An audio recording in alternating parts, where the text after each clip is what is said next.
Well, the first thing I want to say is thank you for being here. Thank you for your faithfulness. I thank God for each of you.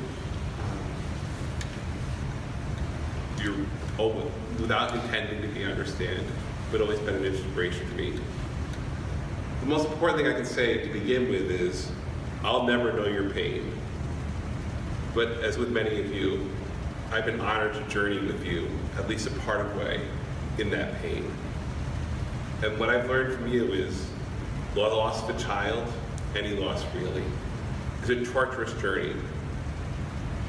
Belies the acceptance of the Kubler-Ross model, right? Remember Elizabeth Kubler-Ross and the 5 stages? I always remember 4 anytime I try to remember it, but the last thing is acceptance. But I think when you lose a child, acceptance does not look like acceptance in any other way. Acceptance must be in the fact that you decide to take the next breath. There's no final peacefulness. There's always something. Sorry, we're late. That's okay. I'm sorry. You called? No. Okay. Make yourself comfortable. We'll introduce ourselves, so if you want to. We'll introduce ourselves if you'd like to. Introduce ourselves? Yes. Yeah, let my wife do the talking. This is Frank. I'm Andrea. And you want to know our story? No. Oh, okay. Nobody else saw. I would be glad to hear it after. Welcome. But we're just wanting to hear it. And we're from where? Gildy. Okay. Well, thanks for coming today. I was just saying that it's a privilege for me to speak here, and I would never know your pain. And anybody know the torturous journey and that Kubler-Ross talked about, and you felt all those stages, right? Guilt and anger and denial. But that final stage is to be acceptance. And that'll look differently for every single person, and it will never be full. It'll never be full. I would pray that you could feel as accepting as you did when you were angry. When you were angry, you were really angry, right? I wish you could feel that depth of acceptance as when you were angry. But I don't think it gets that way. Instead, the model I used to use comes from Genesis 32, 25 to 31.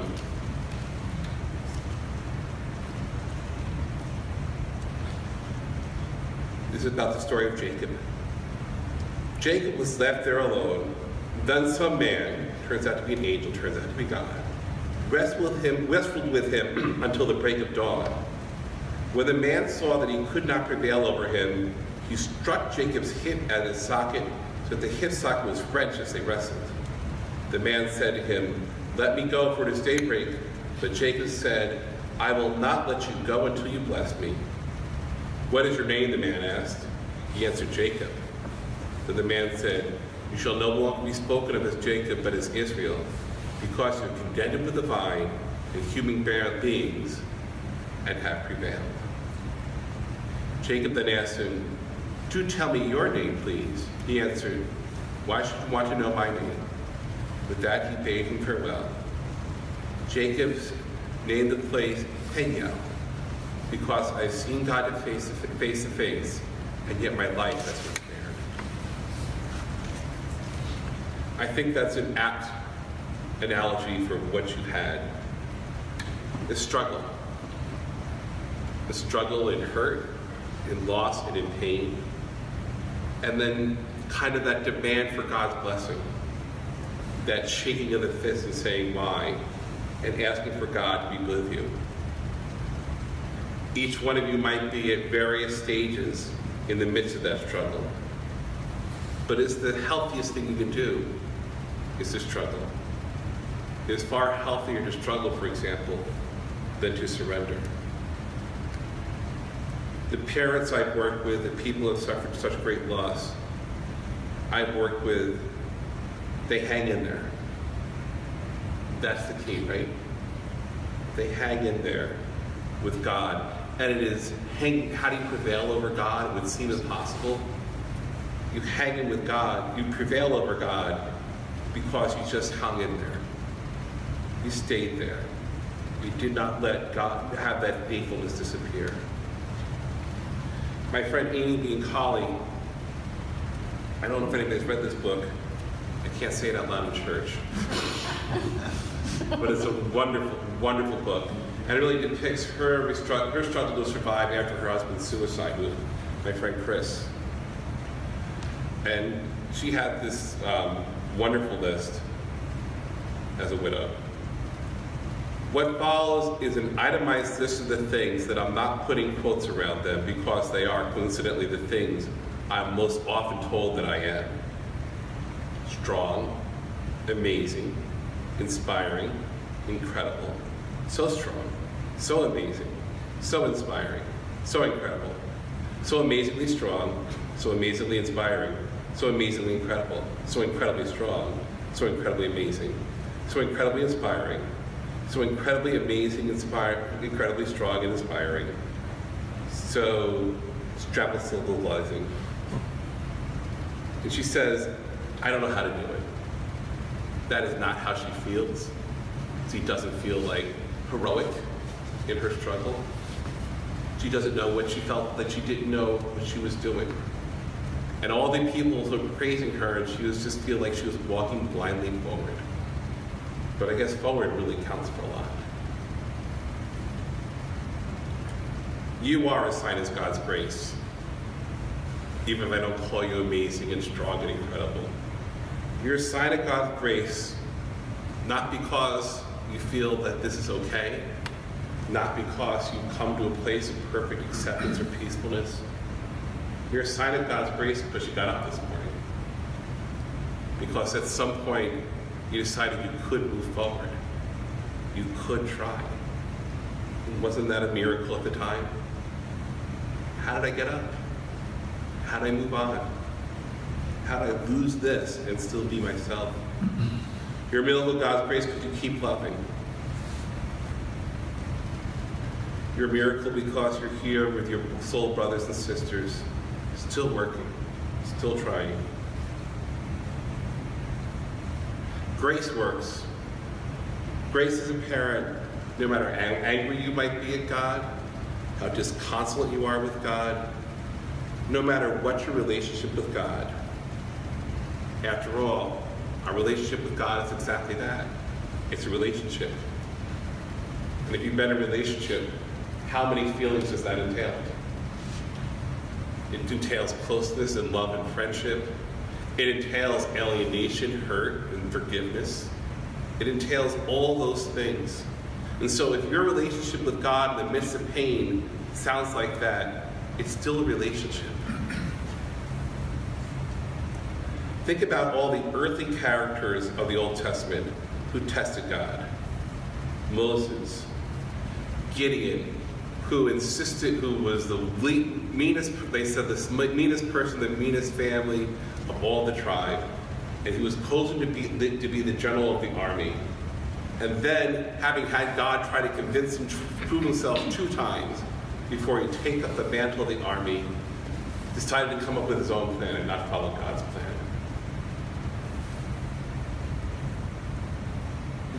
And of course, the Psalms.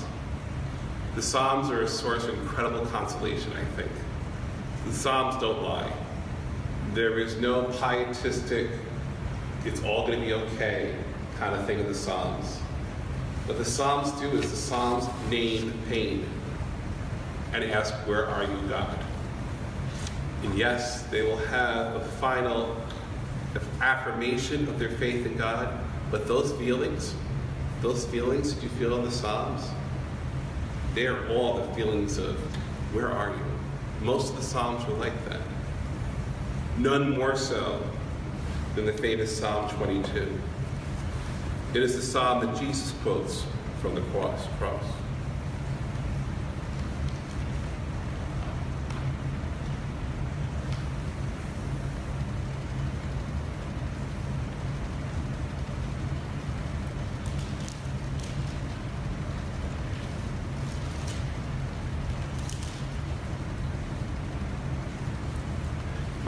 My God, why have you abandoned me? Why so far from my call for help, from sitting my cries of anguish? My God, I call you by day, but you do not answer. By night I have no relief. That is what Jesus felt on the cross. Notice, he's still praying. He hasn't given up on God. But he wants to know why you abandoned me. And then the psalm goes on and names pain, colors of pain, like no other psalm. That my bones are poured out like water. There's this depth of pain. Many dogs surround me. I dry as potsherd is my throat. My tongue sticks to my palate. You lay me in the dust of death. Real pain. Real pain. But where is it? It's in the context of prayer. It is his cry from the cross. And it reminds us, in fact, it's the very psalm reminds us that the Lord is open to our pain. It reminds us as Christians, the Lord has actually felt our pain. Maybe that's why it's hard. Maybe that's why we have a God. Maybe when God became human, we realized that without pain, there's no understanding humanity. There's no way of saying that God understands who we are. When I was first given this assignment to do this talk, this honor of doing this talk at the Emmaus retreat, I did chuckle when I saw what the presentation was what they asked for the presentation. It said, just answer the following questions. Why? How could this happen? Why would God let this happen? And I thought to myself, oh, that's all I have to answer.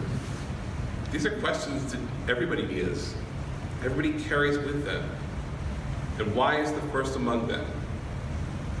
Yet I know these questions are important. I imagine that you would rather go through your life not asking yourself the question why. It brings you no comfort to ask why of an unsolvable problem. And yet, it's in the air. It surrounds you. We cannot shrink away from questions of ultimate importance. Instead, we are asked to have the courage to wrestle with God. I hope this is helpful though. The difference between a religion and a cult. If you belong to a cult, they'll be very clear about what happens and why things happen, right? They'll tell you even to the moment of the day, hour in the middle of the day, when God will come. They will say, this is what happens. This will be saved, and this will not be saved. They will tell you what to wear at that moment. Cults make everything very, very clear. Religions, real religion, does not dare to answer that which they cannot hold on to. If you listen to Jesus in the Gospels, what's he doing? He's outlining the promises of God. Eternity, peace, a new heaven and a new earth. But it doesn't get that specific. He doesn't get nearly specific as we would like to know, right? I want to know when I'll see my loved ones. I want to know what's that going to feel like. If I've lost a child, I'd love to know the age they'd be when I meet them. Cults will tell you all that. Religions have the space to let God be God. One of the things I think is true of the afterlife is that if you can picture it, you don't know it. If you can picture it, you don't know it, because one thing, the least thing I'd want from God is to God to come up with something better than is in my imagination, right? It'd be disappointing if God was only as imaginative, creative, and loving as I am. So I can imagine the best and still trust that it's nowhere near what God has prepared. The trick is do not reduce God.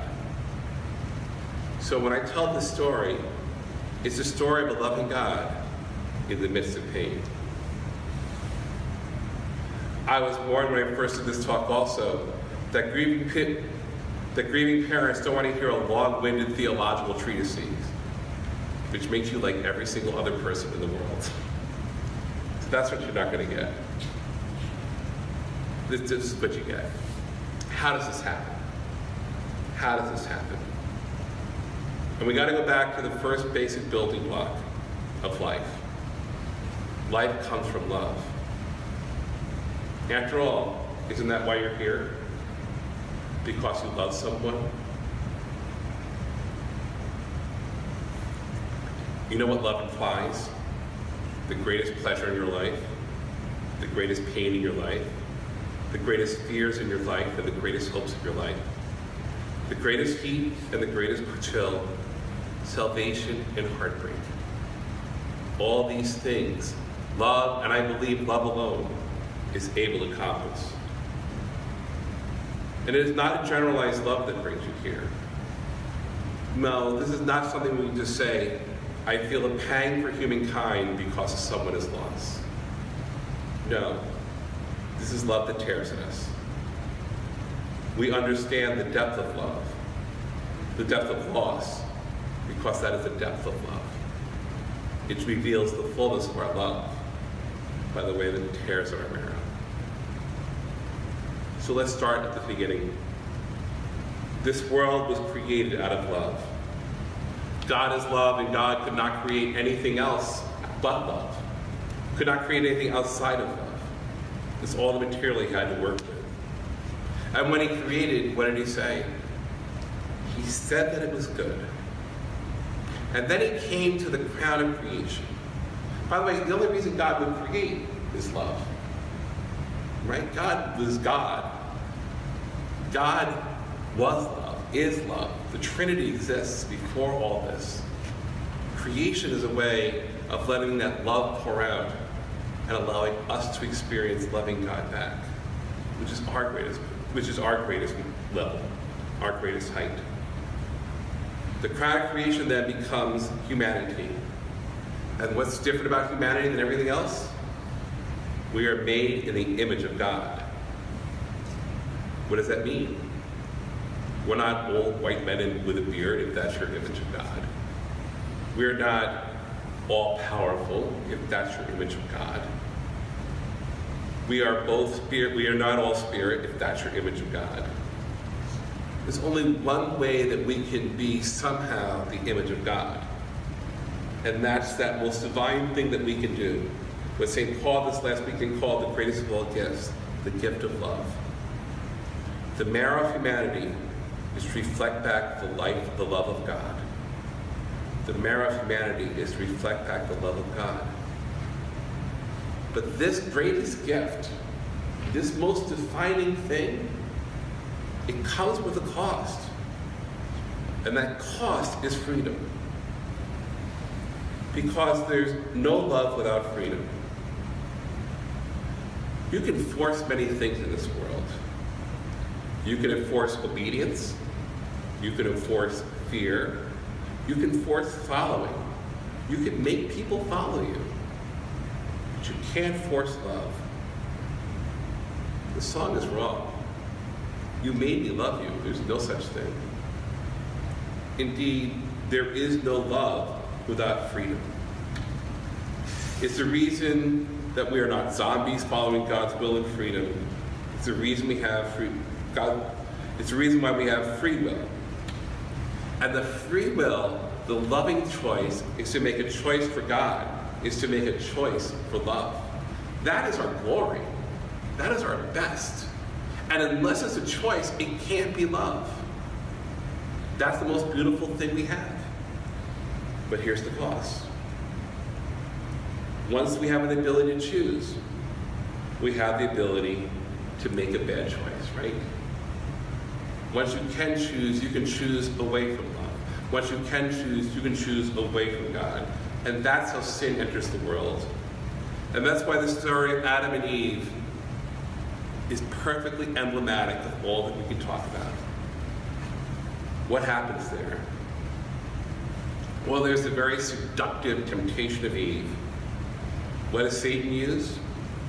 Deceit, desire, possession of something that they do not have, the knowledge and the long life of God. He goes through this intricate and long-lasting temptation of Eve to get her to consume the fruit.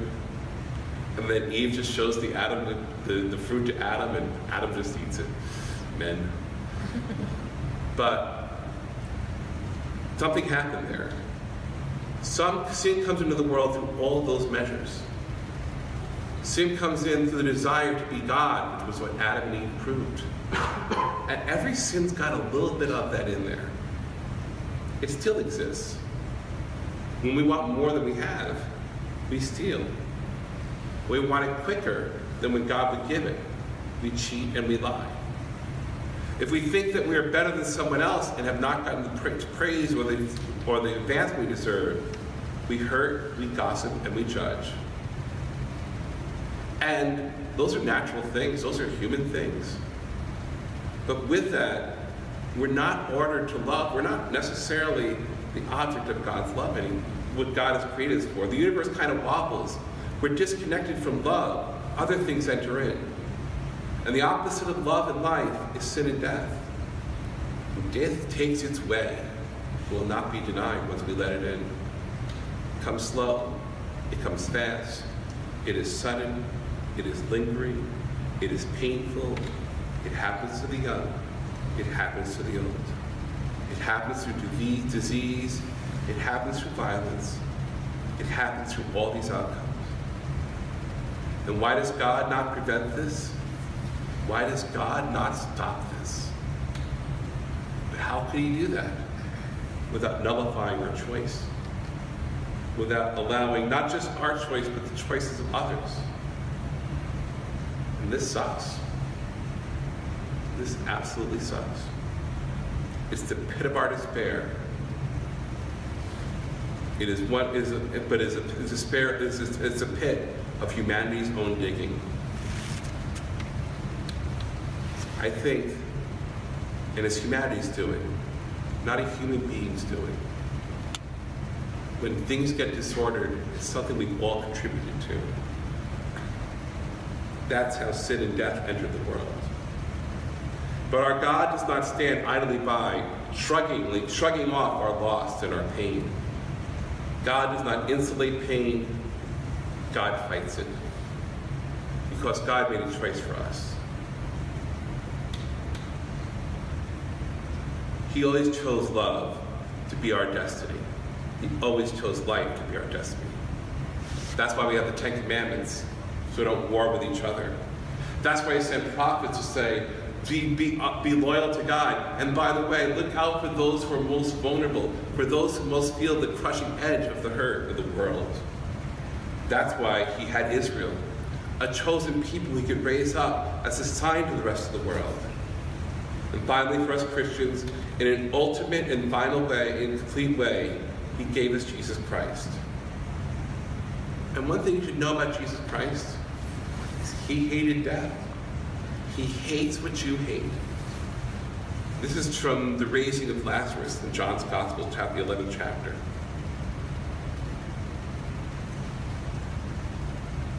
When Mary came to see where Jesus was and saw him, he fell at his feet and said, and how honest is this? How many times have you asked this question? Lord, if you had been here, my brother would not have died. That may be the most honest question ever asked. Or that I've been in question, the statement made.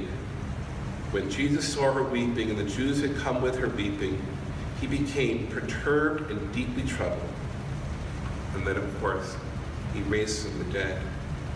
But that word, perturbed and deeply troubled, is a very interesting, unique, it's an interesting Greek word.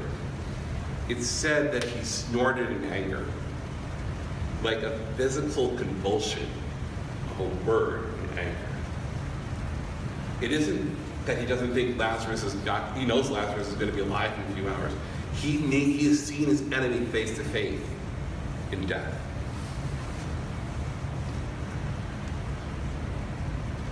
Our baptismal rite says that Jesus came to rescue humanity from the fear of death. The point of his mission is to spare us from sin, evil, and death. And so how do you do that? Well, to break death, you have to meet him, face it, conquer it. In the words of Jesus Christ Superstar, to conquer death, You only have to die. You have to absorb it, submit to it, take its wrath. That's what the cross is about. And that's why you've been on the cross. Because you felt the depth and absorbed the depth and the hurt, loss, and pain and death. And so did Jesus.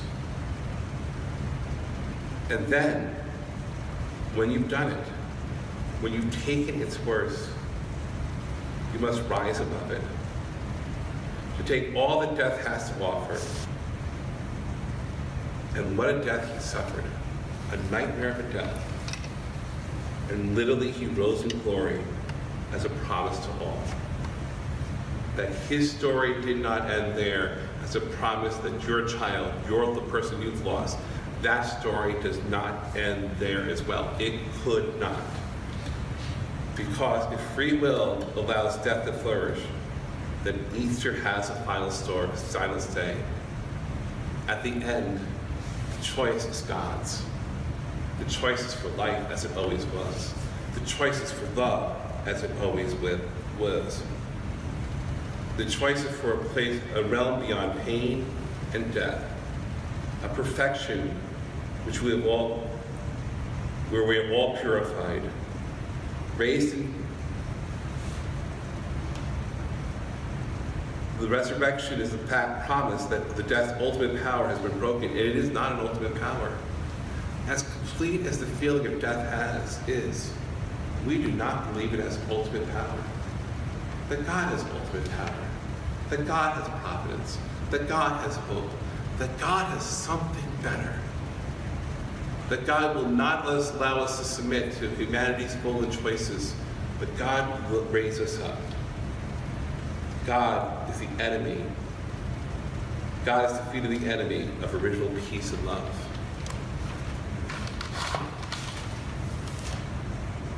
That's what we believe. Death still has its power. It is in the throes of feeling abandoned by God.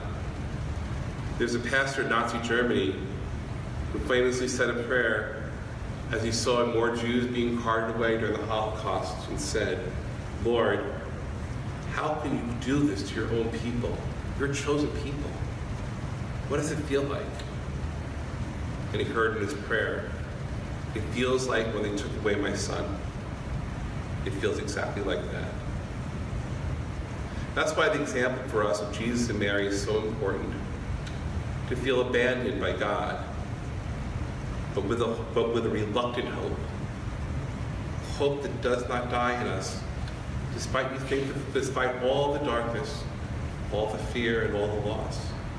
Somehow hope still flourishes. That has to be God. We're still speaking, we're still trusting, even while we still feel abandoned. And that's why Mary, who has the title Mother of Sorrows, can know what you're going through in ways that I cannot. She knows. She was a parent who lost.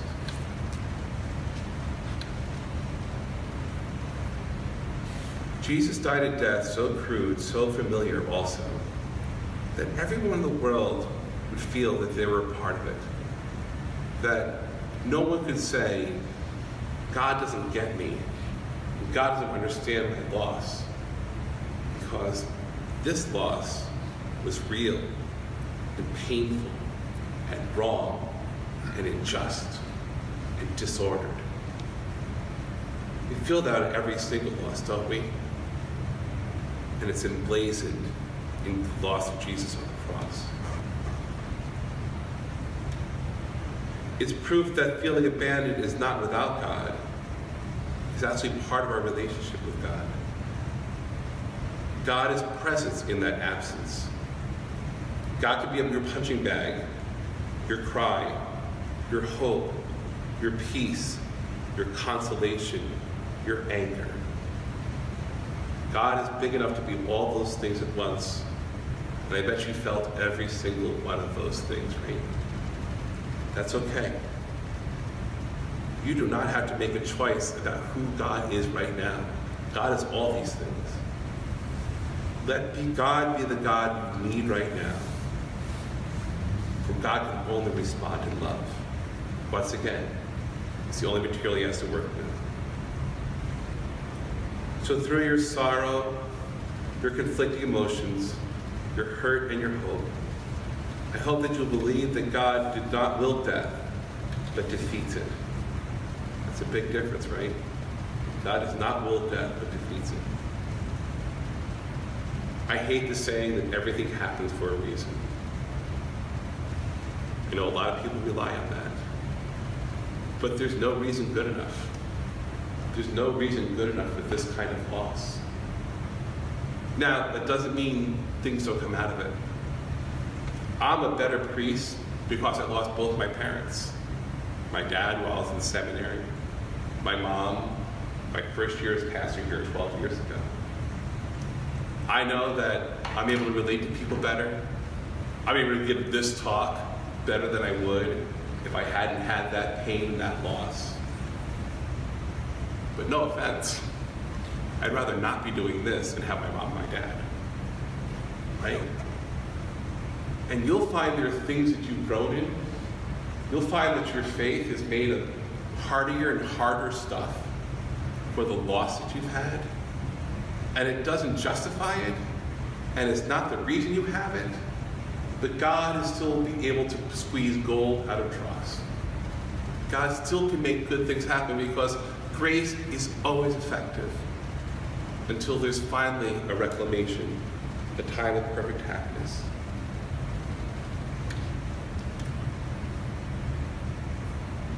I think about people who are signs of hope all the time. I think of the RCIU people coming to the church at this time in the church's history. Sometimes I look at them and ask why. But they still found a way to hope. I look at parents who've lost children and I ask why. And I know that God is still working, changing and molding lives and hearts. In a world where so many people abandon faith for the flimsiest of reasons, here you are, clinging to faith, fighting for it, wrestling for it, and believing in it. I hope you see this gift. I see you as a gift to me. And if you can believe that Jesus Christ rose from the dead, if you can believe that he gave everything in love to defeat death, if you see his life as a mission against death, then I promise you, Jesus did not leave the job half done. Our God does not know how to reward a pittance. Our God gives extravagantly. Our God will never let our pain override our victory. This is the God who is love. This is the God whose life fulfills all our dreams better than we could imagine. I imagine your first expectation when you go is to see your child, right? To be reunited. That's what you know you want. Can you imagine a God who would disappoint that? This God who gave us everything. This God who loves. How could a God disappoint our first and most full and most precious expectation? God will not. God will not fail in that ultimate. God knows how to make us happy. God knows how to make us good, far better than we do. We have a sense that we cannot be happy with our reunion. This God will give us that reunion. That is his promise. So we know. It's a God who did not fail. I could not say this if this story ended on Good Friday. I'd say we know the cross, I'd say he know our pain, but I could not say he failed. But ultimately, we as Christians, we're not Good Friday people. We are Easter people. We have a faith and a belief that God will have an answer. And somehow, as distant as it might feel right now, as much as you might never be able to feel it in its fullness, And you just might have to believe it and think it. The answer that will satisfy. That's an ultimate trust you put in God. An answer that will satisfy. But I don't think you'll be left short. For if God knows that's what you need, God gave us life, gave us creation, who gave us everything, that God will not let us down.